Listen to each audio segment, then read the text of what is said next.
2, 1.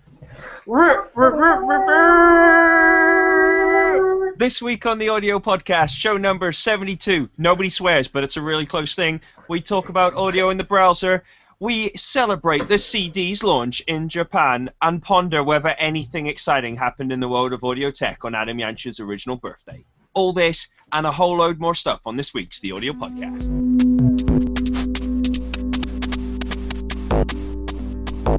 I'm ready. Yeah, go on then. No worries, it's the 1st of October. It's Monday at the new time of 9 p.m. This is The Audio Podcast, episode number 72. I'm Scott. That's Adam Yanch celebrating. And Sam Freeman has no hair. Woo! Still have no hair. This is not the first time I've been here with no hair, but yeah, I'm back again. Having been gone, I'm back again. Awesome stuff. Well, this is episode 72, CD Party. Shall we just charge straight into it? Let's do it. What's first? What's Okay. first? Something that you've added newly in the last minute, so you should take it, Scott. Audio in the browser. Yes, so CDM have reported that what I've referred to as the ongoing, yes, one day we'll have audio working in the browser properly and the mobile thing properly, but maybe not, have reported that there is a beta version of Chrome available, a nightly development version of Chrome available, which actually has audio input in the browser. What does that mean exactly? Well, Because we're using audio input now, yeah. Yeah, I'm using Chrome right now, and I can hear you, and you can hear me. So, what's the problem? Well, actually, I already thought about that. I was talking to someone today, and they said, if you want to come on the show, you're going to have to get the plugin to make that work. So we're currently using an extension to the browser to make this happen. I forgot that I installed that. You install it once, and then you just forget that it's even installed. Yeah. So I'm guessing this new experimental version has that built into the browser, or something. yeah, that's correct. But the idea being that at some point in the future, we could get to the point where you could actually have the illustration they give us a stomp box, but you could actually browse to a web page, and that actually operates on as your a stomp laptop. box. That's right, yeah. That's great. Oh, look, here's a new website. I'm going to stomp on it with my foot. Do you think Apple will? Take the computer back within the 1 year warranty? Technically, 2 year warranty. Should be a 2 year warranty. If it has a giant footprint in the middle of the screen. They always ask, is there any water damage? They always ask that, because they can tell when they open it up if there is or not. And they always ask, so they start asking, have you stomped on it? That's why it's important to never use your laptop in the bath, just in case you get out of the bath and stand on it. That's the danger there. Well, you see, I used to lend my old laptop to my goldfish, and I've never had a goldfish. Never had a goldfish. Oh. But anyway, the standards are ongoing. And it is there. So the unstable Chrome build has a live audio input into it, which doesn't require a plugin, and could potentially allow the effects processing and things like that to actually occur inside the browser.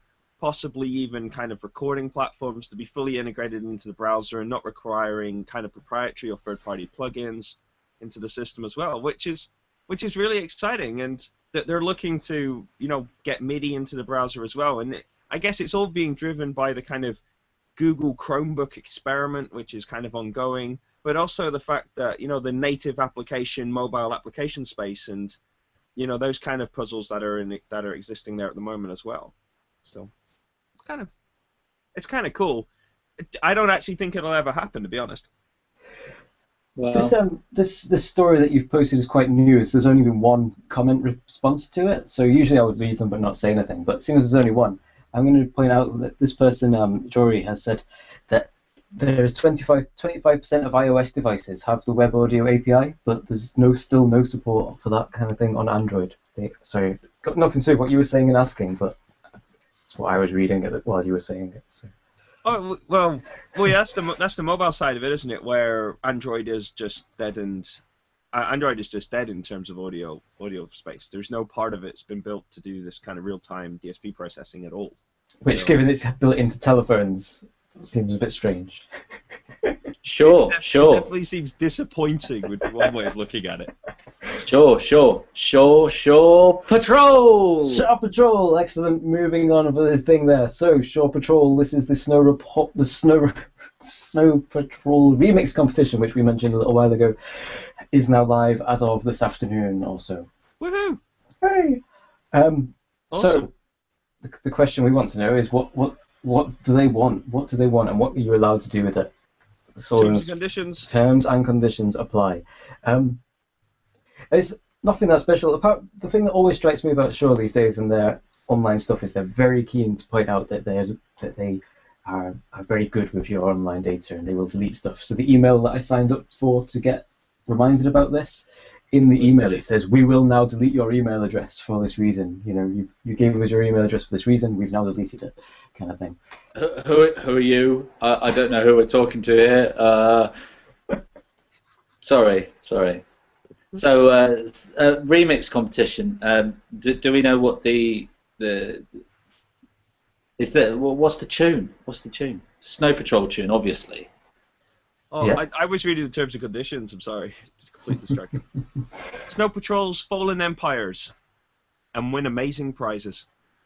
Oh wow! What are the Amazing. amazing prizes? You get, is it 1,500 euros of vouchers to spend on Shaw products? So you actually get to Surely not. Oh, I've already done that joke. Sorry. Surely not. AKG whiz, man.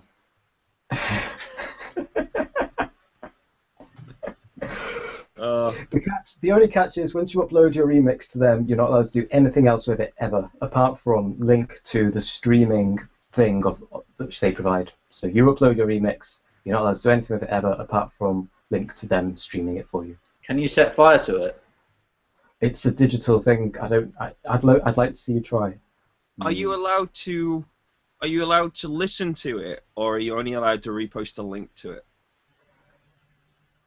You're not allowed to post a link to a download of it. Oh, Explicitly not allowed to do that. okay. Now, Sam, I'll Yep. take you up. I'll take you up on that. Setting fire to digital, and I'll tell you how I'm going to do it. I'm going to use a technology that's been around for 30 years.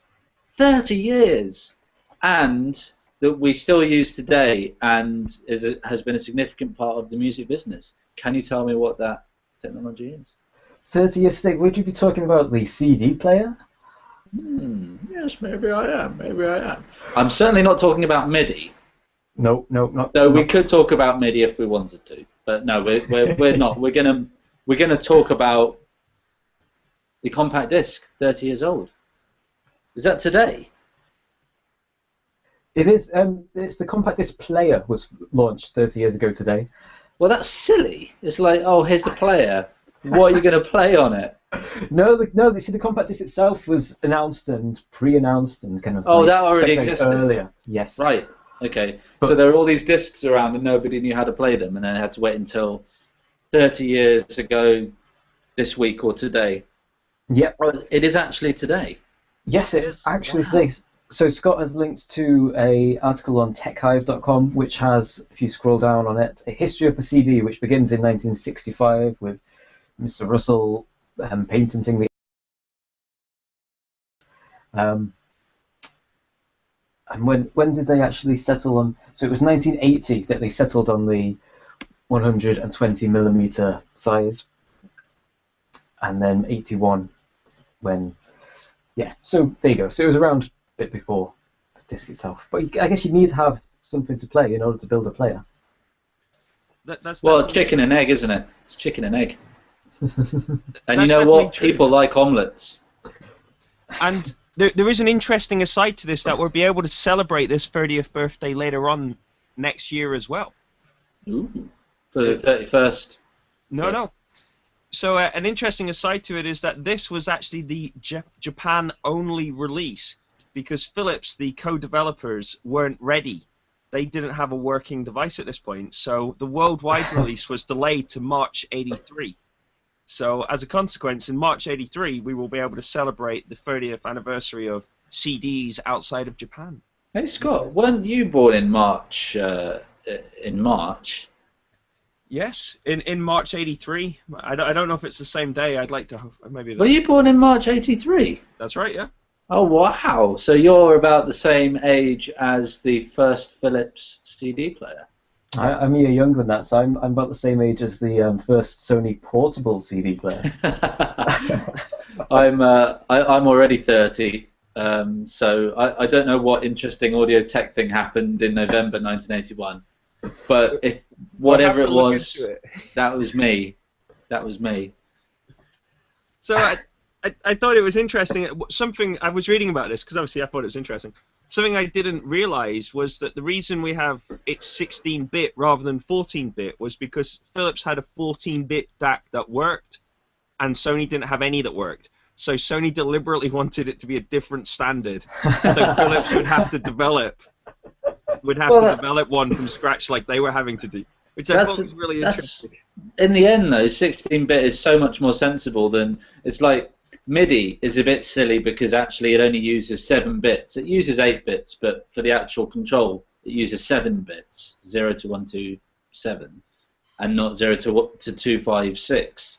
So you know those 2 extra bits multiply out, thanks to power of 2 mathematics. Yeah, I think it was a good cheeky choice.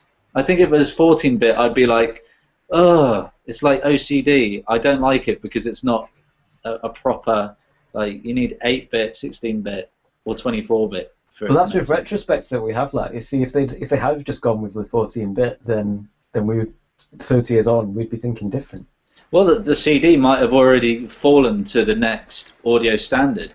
Which might be 28-bit, you know. We're not going there just yet because there's one more cool fact, one more cool Okay. feature I want to get.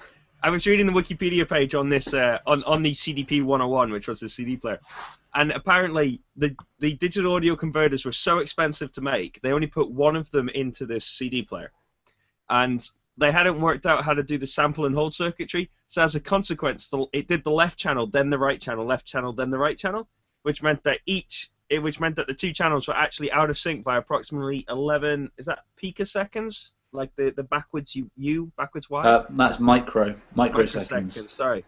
So I thought that's a kind of rudimentary kind of audio interlacing, really, isn't it? Yeah. But I think it's cool that you have an entire audio format which is pitched on it's going to be the highest quality possible, and then you just undermine it entirely in the playback situation. With this kind of design feature, I think that's great. But Adam, you had some incredibly slick. Yeah, I was trying to be too slick for my own good, really. So yeah, the 16-bit 44.1 of good old CD's been with us for 30 years now, and I think there's been we've had MP3 that's kind of gone off one side into more low quality territory, low quality in inverted commas territory. But there's also been a push to go the other way into higher quality territory with formats like DVD-A and SACD, and going into 2496, and also that 1 megahertz 1-bit thing. I can't remember the name of the standard. Interestingly, now we might actually be getting somewhere with a higher quality audio format, but it's just a digital version without the actual physical thing, and it's called Pono or Pono. I don't know. I mean, it's Pono, and if you spelt it Bono, it would be Bono. So I don't know. Anyway, so Pono looks to me to be a music service for audiophiles, which supports audio.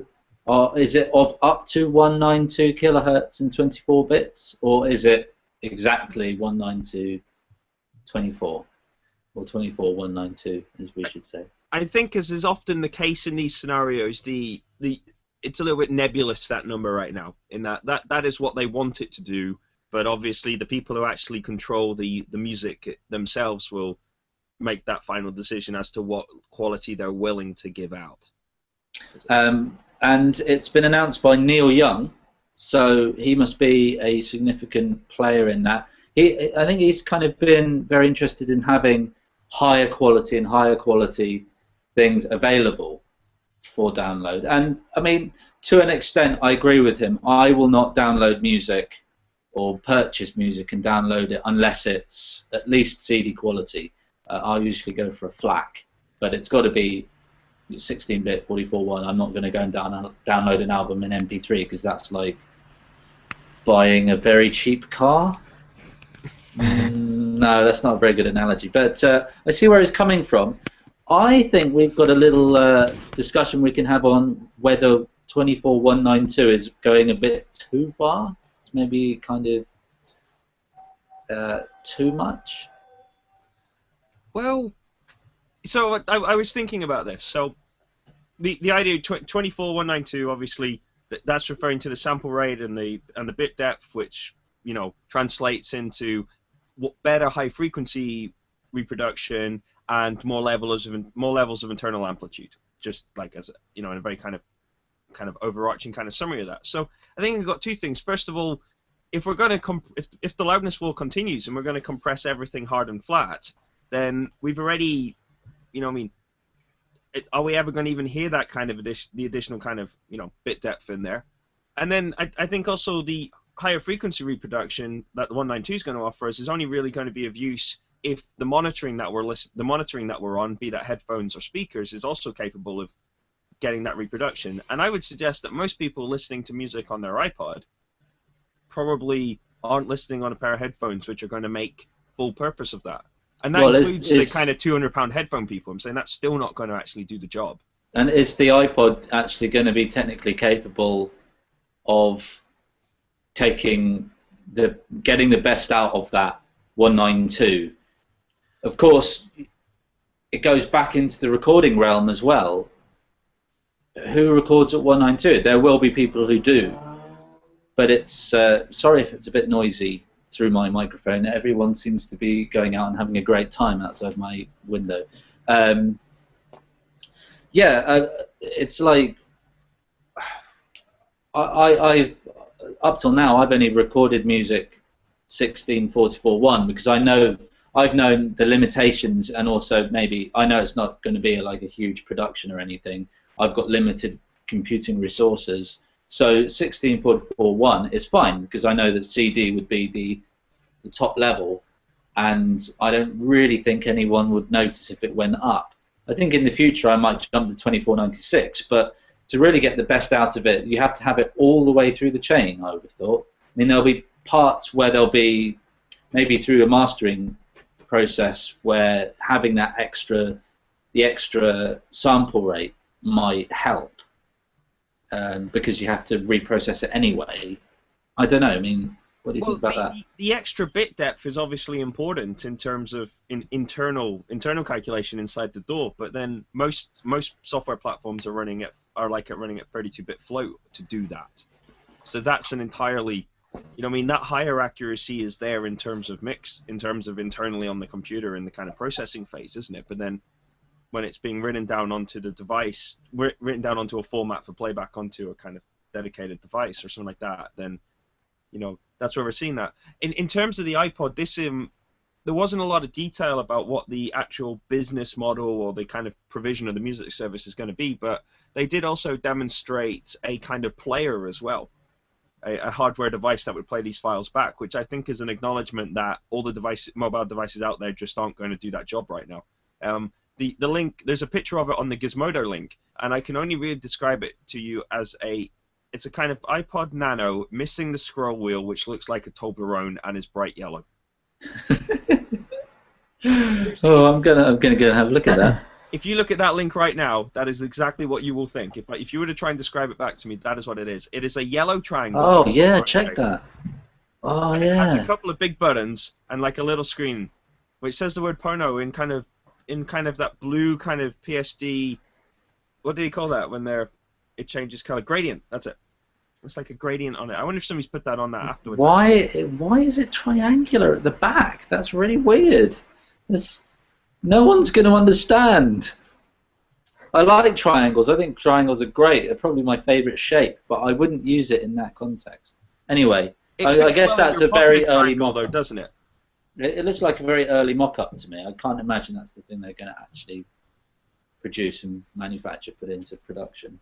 Well, no, because they haven't actually settled on this is again the opposite of the CD thing. This is the players being announced before the format. The format is as yet unconfirmed. So. But wouldn't it just be like a PCM format or a lossless format with a high bit rate? Because FLACs, you can do 24192 FLAC, can't you? Yeah, you definitely can, can't you? I suspect it's going to be a PWM kind of feel to it. I kind of wonder if we're going to see the return of some sort of, I don't want to say DRM, but some sort of awkwardness. Like a deliberate use of a file format that isn't very well supported just because that annoys people. Well, that's silly because that's like tying your legs together and then telling yourself to go to work and walk to work. Half an hour walk. That's what that is. I think we can pretty much say that DRM is pretty much shown to not be the best idea. I'm not a fan. But it's interesting to look at it, isn't it? Because I'm sure we're going to get a whole load of those moments coming up, and we're going to see re-releases of 80s music, at this kind of resolution where quite clearly it was recorded, Well, of course, that's the interesting thing about well. That's the interesting thing about Neil Young is he'll have a ton of music that's on tape, and it's probably been digitized at that level or even better. But of course, there's no release at that quality. So he's the kind of person who can really benefit from re-releasing all of his back catalogue in this ultra high quality format, because it probably already exists like that, and he just has to phone up someone and say go, and it'll be on the website in like 2 weeks or something. Yeah. It's not going to be as easy for people who've been doing stuff on computers for the last 10-20 years, because recording 10-20 years, because how does the conversion work? Anyway, we've done quite a lot of talking about that, so I think we should move on. I think just the last thing in response to that is that part of the story that's going around at the moment is that on board with this whole Pono idea is labels like Universal are interested or allegedly perhaps interested. So people will be maybe behind the scenes getting ready for such a thing. Yeah. We'll wait and see. Anyway, so if you wanted to record at these higher things, maybe you would want a new spangly digital audio workstation. Oh, don't talk about spangles. I've talked about spangles before. Anyway, sorry, that's just a reference to an older show of the audio podcast. And it's Sonar X2 and Motu DP8 have arrived, and DP8 also supports Windows. Yay! Woo! Now, Sonar X2, does that go up to 64-bit float processing, internal processing? I did read something in Sound on Sound, the new Sound on Sound, about a new DAW that has, I think it's Sonar X2, but I'm not totally sure, and it might just be like a news article, but its internal processing is up to 64-bit or even further than that. Is that true? DP8 has that written on it on this story that's been linked to. Okay. So making use of the new 64-bit processors and operating systems. Well, I say new, they've probably been in that state for a little while now, but it takes a while to go down into your audio program and make sure that everything works at that bit rate. So what else can you say about DP8 and Sonar X2? I've never used Sonar nor DP8, well, nor Digital Performer. Well, I've used both of them, saying I think the big, the DP8 comes with a whole load of new plugins inside it, which are available with new plugins. It also comes with the ability to theme your interface, which is something I just don't understand. Hold on, which is this? DP8? Yeah, this is DP8, yeah, Digital Performer. Okay. It comes with the ability to theme your interface. Now, I have to confess to you, I've never once looked at any door and thought to myself, I really wish all the faders were purple. Not even Reaper? No, nothing, ever. But apparently some people may be into that. I don't know. There's probably a Reaper kind of thing that they think people who like Reaper do.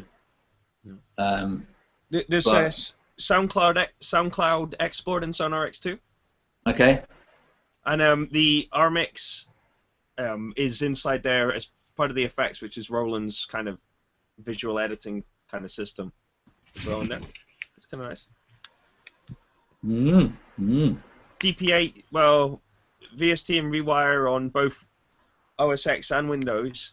You see, I'm not sure about this. DP8 on Windows, it's like, you know, Windows isn't a great platform. I don't like Windows. I know why they're doing it.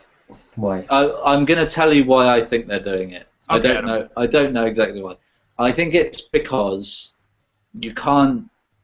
Maybe there are modes who are just a little bit worried about what might happen to the Mac platform, and so they think, okay, let's make Digital Performer for Windows as well, and then if something happens like with Gatekeeper, if it becomes to a point where you can only buy, for example, you can only buy software on the Mac App Store and Digital Performer can't get on there, then people who use Digital Performer can switch over to Windows.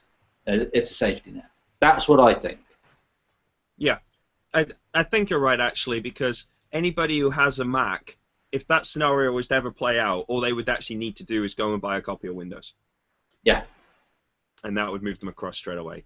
So and they'd have to put up with Windows, but whatever, they'd still have access to their reasonably, whichever DP files will be compatible with the Windows version and everything. So at least there's some overlap. Of course, it won't be a completely painless transition. It will also depend on effects, third-party effects, and other things like that. So at least there is a way out if you're a DP user, is the way I think it is. Yeah. Otherwise, I don't know.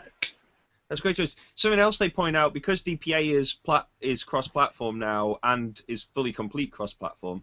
So what it means is that you can actually run VST. You could run VST effects inside DPA and have a session be transferable between Windows and Mac, whereas that's not an option with some of the other doors which only use QVST or only use audio units. Well, is it just Logic that only uses audio units? I think Cubase on OS X is quite awkward to use audio units with, isn't it? Well, no, but Cubase should use VST because, of course, VST is a Steinberg technology, and it makes sense. I suppose that's a good tip. If you're going to use a cross-platform DAW, and you have the choice between using a VST plugin and an AU plugin, use VST, and that will safeguard you switching back across to the other platform if you need. That's cool. I'd never thought of that. No, that's very cool. One other feature, and then maybe we can be done here, but we'll see what you guys' opinion is. Another feature I've never really thought I wanted in the door, but you can also now watch your 1080p HD video in 1080p inside DP8 as well. So there we go. 1080 Ps. That's a lot of Ps. It's a lot of Ps. Just in a line, bouncing up and down as well. It's just weird. I'm sorry. Sam, rescue us. I'm taking damage here. That's the name of the next story. That's the best I could do. I haven't read this. I can't rescue you. Hold on. But we're switching. We're switching. We've just finished the news. Is that the end of the news? That's the end of the news. If I've got the correct notes here, that's the end of the news. You have the correct news. And also, something we haven't done yet is we haven't actually told the listeners that there is a audio podcast website at theaudiopodcast.co.uk. You can see the show notes for this show and past shows, at that website, and we're also on Twitter at the Audio Podcast, and there's like a Google Plus and something else and something else. I mean, we're there, you know. Social media. The internet is all you're saying. I'm saying social media. We have 2 thumbs up, left and right. Oh, check that out. On screen. We have 2 thumbs up. Not only that, have we actually mentioned, but we recently became the #1 hit for the space audio space podcast on a Google search as well, which is quite exciting. I think we did mention that. Yeah. Well, yeah, that's exciting for you, Scott, because you enjoy SEO and that kind of thing. Scott, so if you just put good. audio podcast without what about that? Is that I haven't checked that one. Is that... I don't want to check that one. What happens if you spell it with podcast with a space in the middle there? Yeah. Well, we're about to head into the plunder. That was the news. Before we head into the plunder, though, just a little kind of tempter for everybody. The audio podcast will be having another live excursion in November to Leicester. A live excursion? Yeah. Oh, you mean like what we did with the Max for Live thing? Yeah, Max what we for did. Live? That's not what it was called. I'd intended to put it into the notes today, and I just didn't get around to it, so I'm just freestyling it a little bit. But the team who organised them for you down in Leicester, which was the Max conference, have an Ableton Live conference coming up in Leicester in November this year. So the audio podcast will be there. That's great, because as helpful as we always are. All 3 of us are completely steeped in Ableton Live. I mean, I know I am. You know, I literally sleep and breathe it. You know, it's right here. Well, Adam, as much as you're saying that sarcastically about yourself, I actually spend 12 hours a week with Ableton Live now. Ooh. I've gigged it a number of times. I'm finding it a very useful and exciting asset in my audio development toolkit. Audio development toolkit. I hope Chuck is okay with that. Yeah. It's plunder time. I'll go first because I put this one here. Audio Geek Zine has a great tutorial about multi-band compression. Multi-band compression is actually a real favorite of mine. If you don't know what it is, you should go check it out. But essentially, rather than kind of doing lots of EQ to kind of fix the kind of spectrum of your mix, you can use a compressor to do it as well, and you get a kind of different feel about it. But I really like it, and I find it a more subtle and fun thing to do. So I'm pitching you on the idea that you should do it if you don't know what it is. And here's the tutorial that will kind of get you started in that kind of thing. Yeah. So while you were reading that, I was going for the one that you've added 2 since I refreshed the page. But this one's called Taking Damage, and this is brilliant. This is talking about recording audio for games and stuff like that, and voice acting. And Taking Damage is a reference to it when characters in games are hit, I suppose, and not just hit in specific places, and the different sounds you might make if you were hit in the face or the chest or the arm or the stomach. And I've not played them, but I should imagine if I hit play on there would be some wonderful grunting noises. Can I do some? I'll do some. Oh! What was that? That had a great Street Fighter. No, what was it? Streets of Rage from the kind of Master System. That's what I was feeling there, Adam. There might be a little bit of that in there, yeah. Because really, when I think about like being hit in a computer game, I go straight back to Street Fighter, Mortal Kombat, and all of those, and those kinds of low quality sounds. Sorry, Sam, I interrupted with my own little set. That if any listeners would like to sample those and use them in their own game, that's fine by me. Fine by me. Go for it. Just say Adam Yanch did those ones. Before they play the sample every time. Oh, that'd be amazing. Adam Yanch said that. Buy me a beer next time you see me. That's fine. Okay. Sam, I think you put the Mr. Ozo one on. I did, Mr. Wazo.